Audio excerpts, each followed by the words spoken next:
ኣብ ዓለምና ደቂ ሰባት ንነዊሕ ዘመናት ብጥዕና ብዘይ ሕማም እና ብዘይ ናይ እርጋን ምልክት ዝነብሩላ ሃገር ኣበይ ከም ዝኾነ ትፈልጡ ዶ? መልሱ ጃፓን እያ።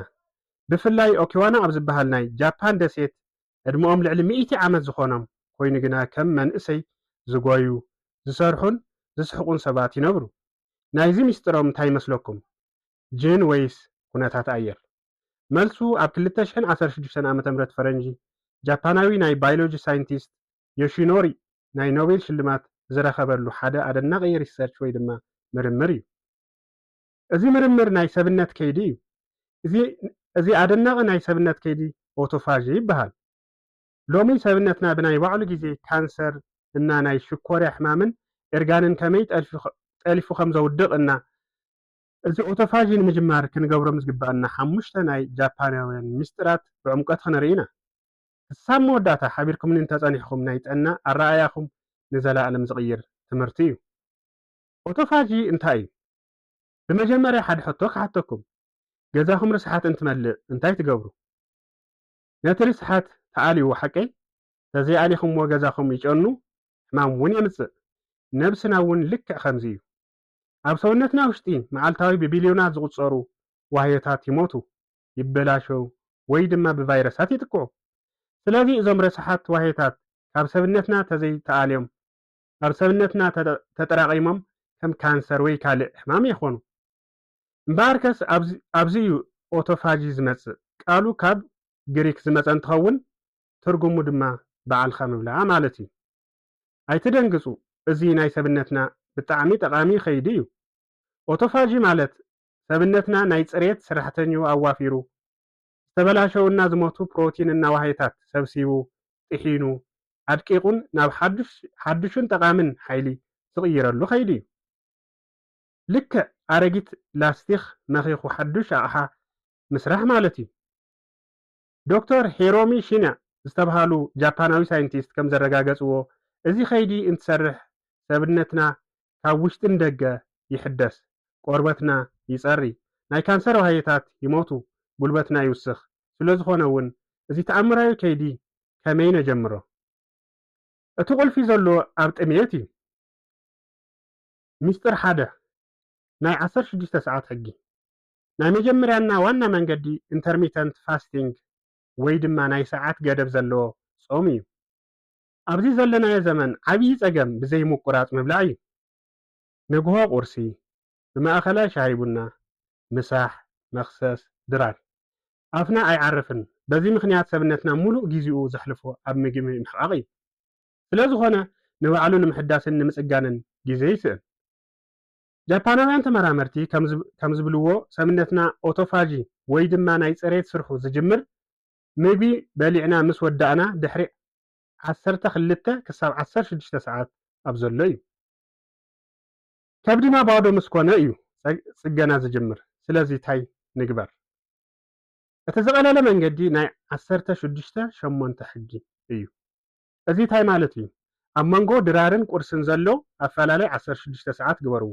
ኣብ መንጎ ቁርስን ድራርን ዘሎ ኣፈላላይ 8 ሰዓት ግበርዎ።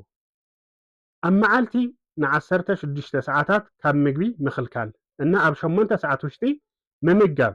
ነዚ ንምግባር ቀሊል መንገዲ ድራርኩም ምሸት ናብ 12 ሰዓት ወይ ድማ 1 ሰዓት ግበርዎ።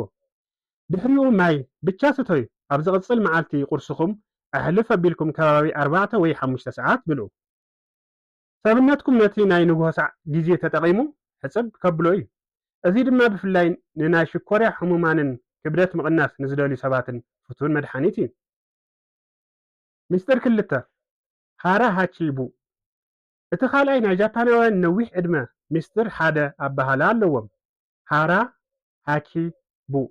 እዚ ኣባሃላ ካብ ኦኪናዋ ዝመፀ እንትኸውን ትርጉሙ ድማ ከብድኻ 80% እንትመልእ ምብላዕ ኣቋርፅ ማለት እዩ። መብዛሕትና ምግቢ ንበልዕ ልክዕ ከብድና ክሳብ ዝውጠር ወይ ድማ ክሳብ ዘውስዐና እዩ። እዚ ድማ ንነብስና ዓብይ ጭንቀት ይፈጥር። ናብ ሓንጎልና ፀጊበ ዝብል መልእኽቲ ንምልኣኽ ምግቢ ምስ ጀመርና 20 ደቂቃ ይወስደሉ። ስለዚ ብፍጥነትና ክሳብ ዝጨንቀና ንበልዕ እንተሃሊና ከይተረዳእና ካብ መጠን ላዕሊ እናበላዕና ኢና። ነዚ ንምልምማድ 3 ሜላታት ተጠቐሙ። ቀዳማይ ትበልዕሉ ሰሓን ኣንእስዎ፣ ምክንያቱ እቲ ሰሓን እንተንኢሱ እቲ ምግቢ ብዙሕ እዩ ዝመስል። ካልኣይ ምግብኹም እናላመጥኩም ማንካኹም ኣብ ጠረጴዛ ኣቕምጥዎ፣ ርግዕ በሉ። ሳልሳይ ካብ ጠረጴዛኹም ንእሽተይ ናይ ጥሜት ስምዒት እናተሰማዕኩም ተለዓሉ። እዚ ልምዲ ኦቶፋጂ ካብ ምፍጣኑ ብላዕሊ ንክብደት ምቕናስ እና ንወጣትነት ቁልፊ እዩ። ሳልሳይ ምስጢር ናይ ዶክተር ሂሮሚ ሺንያ ናይ ከብዲ ጥዕና ሕጊ። ካልእ ዶክተር ሂሮሚ ሺንያ ዝተባሃሉ ፍሉጥ ናይ ጃፓን ተመራማሪ ዘ ኢንዛይም ፋክተር ኣብ ዝብል መፅሓፍ ዝፀሓፍዎ እንትኾኑ ጥዕና ማለት ናይ ኣቑሑ ከብዲ ጥዕና እዩ ይብሉ። ናቶም ምኽሪ ቀሊል እዩ። ኢንዛይም ዘለዎም ምግብታት ኣብዝሑ፣ ዝሞተ ምግቢ ኣይትብልዑ።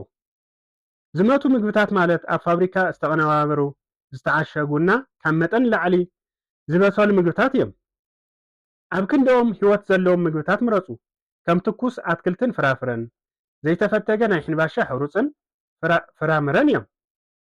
ዶክተር ሂሮሚ ሺንያ ከም ዝብልዎ ናይ እንስሳት ተዋፅኦ ማለት እውን ከም ስጋን ናይ ፀባ ተዋፅኦን ምቕናስ፣ ኣትክልቲ ምብዛሕን ሰብነትና ብንእሽተይ ጉልበት ብዙሕ ስራሕ ንክሰርሕ ይኽእሎ። ኣትክልቲ ብፍጥነት እዮም ዝሓቁ፣ ስጋ ግን ንክሓቅቕ ብዙሕ ሰዓታት ስለዝወስደሉ ናይ ሰብነትና ጉልበት ይውድእ። ምስጢር 4 ማይን ናይ ንግሆ ልምድን። ንግሆ ምስ ተሰኣኹም መጀመርያ ትገብርዎ ነገር እንታይ እዩ? ቡና ወይስ ቁርሲ? ጃፓናውያን ሓኻይም ከም ዝመኽርዎ ካብ ድቃስኩም ምስ ተሰኣኹም 2 ብርጭቆ ማይ እንተኽኢልኩም ንእሽተይ ለብ ኣቢልኩም ስተዩ። ንምንታይ? ምክንያቱ ለይቲ ሙሉእ እንትንድቅስ ሰብነትና ኣብ ድርቀት እዩ ነይሩ። ስለዚ ንግሆ ንሰትዮ ማይ ማዓናጡና ይሓፅብ፣ ሜታቦሊዝም የላዕል፣ ከምኡ እውን ኦቶፋጂ ከም ዝቕፅል ይገብር። ድሕሪ ማይ ምስታይናስ ጃፓናውያን ግሪንቲ ወይ ድማ ቆፃል ሻሂ እዮም ዘዘውትሩ። ግሪንቲ ኣብ ውሽጡ ካቴቺን ዝበሃል ሓያል አንቲኦክሲዳንት ንጥረ ነገር ዝሓዘ እዩ። እዚ ድማ ናይ ካንሰር ሴል ፀላእን ናይ ኦቶፋጂ ዓርክን እዩ። ቡና ምስታይ እንተደሊኹም እውን ሽኮር ከየብዛሕኩም ተትወስዱ ነዚ ከይዲ ጠቃሚ እዩ፣ ብፍላይ ፀሊም ቡና። ምስጢር 5 ንኦቶፋጂ ዝኾኑ ምግብታት። ኣብ መወዳእታ ፆምኩም እንትፈትሑ ወይ ድማ ቁርሲ እንትበልዑ እንታይ ክኸውን ኣለዎ? ዶክተር የሻህራ ዝተባሃለ ካልእ ጃፓናዊ ሓኪም ንቁርሲ ጠንካራ ምግቢ ካብ ምብላዕ ፈሳሲ ነገር ይመኽሩ።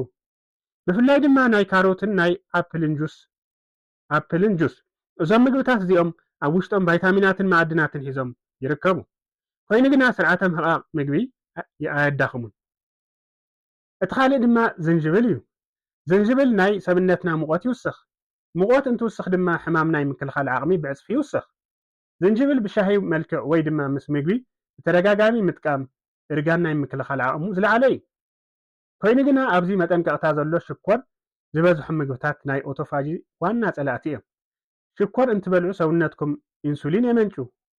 ኢንሱሊን እንተመንጭ ድማ ኦቶፋጂ ጠጠው ይብል። ስለዚ ጥዑያት ትኾኑ እንተደሊኹም ቀስ ብቐስ ሽኮር ቀንሱ። ብጠቕላላ ጥዕናና ኣብ ኢድና እዩ። ኣብ መድሓኒት ቤት ከይድና ንገዝኦ መድሓኒት ዘይኮነስ በብመዓልቱ ንገብሮ ውሳነ እዩ። እስቲ 3 ዋና ነጥብታት ንድገሞም። ቀዳማይ ናይ 16 ሰዓት ክፍተት፣ እዚ ማለት ሰብነትኩም ባዕሉ ንኸፅሪ ዕድል ሃብዎ። ካልኣይ ሃራ ሃቺቡ፣ እዚ ማለት ከይፀገብኩም ምልዓል ልመዱ። ሳልሳይ ተፈጥሮኣዊ ምግቢ፣ እዚ ማለት ማይን ኣትክልትን ኣዘውትሩ። ነዞም 3 ነገራት ካብ ሎሚ ጀሚርኩም ተግባራዊ ተትገብሩ ኣብ 30 መዓልቲ ኣብ ነብስኩም ትሪእዎ ለውጢ ከገርመኩም እዩ። ጉልበት ይውስኽ፣ ድቃስ የስተኻኽል፣ ናይ ቆርበትኩም ፅሬት ይውስኽ። እዚ ሓበሬታ ከም ዝጠቕመኩም ተስፋ ይገብር። ካብ ሎሚ ጀሚርኩም ኣየናይ ንምጅማር ሓሲብኩም ኣብ ኮሜንት ፀሓፉለይ። ንቻናለይ ሓደሽቲ ዝኾንኩም ድማ ጥዕና ዝምልከቱ ኣመጋግባ ዝምልከቱን ካልኦት ጠቐምቲ ዝኾኑ ትምህርቲ ንምርካብ ሳብስክራይብ ብምግባር ቤተሰብ ኩኑ። ነቲ ቪድዮ ላይክ ምግባር እውን ከይትርስዎ። ኣብ ዘለኹም ብሩኽ ግዜ ይምነየልኩም።